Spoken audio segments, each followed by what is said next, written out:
morning, guys. Yes, we are live here talking about some of those workshops and classes that you have the chance to sign up for right now. So we're looking at some bulbs and some pretty tulips, and we're talking about the first class, which is Forcing Bulbs for Indoor Enjoyment, which is a questionable title, Jamie, but I feel like you're the person to explain that to me. Yeah, good morning. Thanks for coming, Alex. Yeah, we thought about maybe we call it coercion of bulbs or manipulation of bulbs, but actually it's called forcing. And this is a class that we're having at the end of October. A lot of people are interested in spring bulbs. They'll know of tulips, they may know of crocus, Dutch hyacinth, and of course daffodils. Okay. And some people may not have a garden or they don't want to go out and dig in the soil. Okay. So here's a way that you can enjoy bulbs.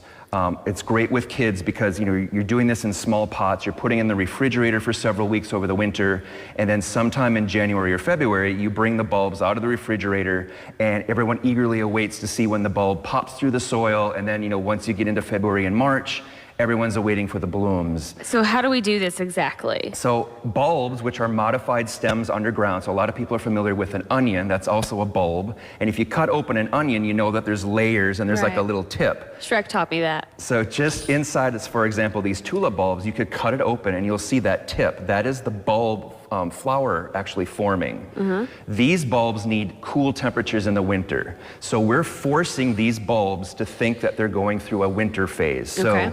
So based on the size of the container or what you're wanting to grow, tulip bulbs or daffodils are larger. So what you do is you grab like a 6-inch container and then you put your bulbs in there shoulder to shoulder. And of course you always place a bulb with the pointy side up. That's where the growth comes. Okay. And when in doubt, here's another tip. If you can't find where the growing tip is, you can always plant a bulb on its side, because a plant, because of gravity, will know to sprout and then turn upward. Okay. So that's a tip that you'll probably find out in the class. But you put your bulbs in here, shoulder to shoulder. Participants in this class will get to take home 3 to 4 different types of bulbs. Nice. We have tulips here and we have grape hyacinths.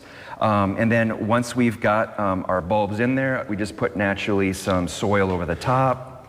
We then water it in, and then this goes in the refrigerator for several weeks. So it's making the bulbs think it's going through a winter. Gotcha. And if a lot of these bulbs do not have that cold temperature, the flower bud never forms in the bulb. So you'll get leaves in the spring, but then you'll be disappointed because you never get the pretty flowers. I have so many questions because I am no gardener by trade, so I might need to sign up for this class.